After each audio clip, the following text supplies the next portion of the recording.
is up, everybody? Brian, SoCo Customs YouTube channel. Go ahead and give this video a subscribe. Give us a thumbs up. Here is our first Gladiator build, and you won't be surprised to know there's a lot like the JK builds as far as fitment and everything like that.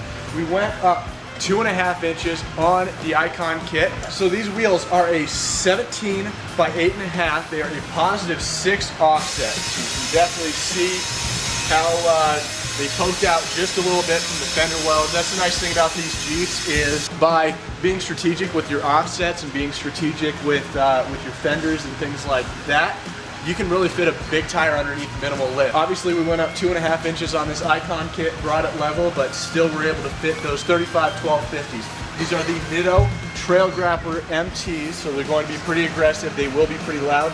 As far as trimming, we only had to trim just a little bit up here. We'll show what Andrew did. Just a little bit, lock that off right there to keep that from tugging.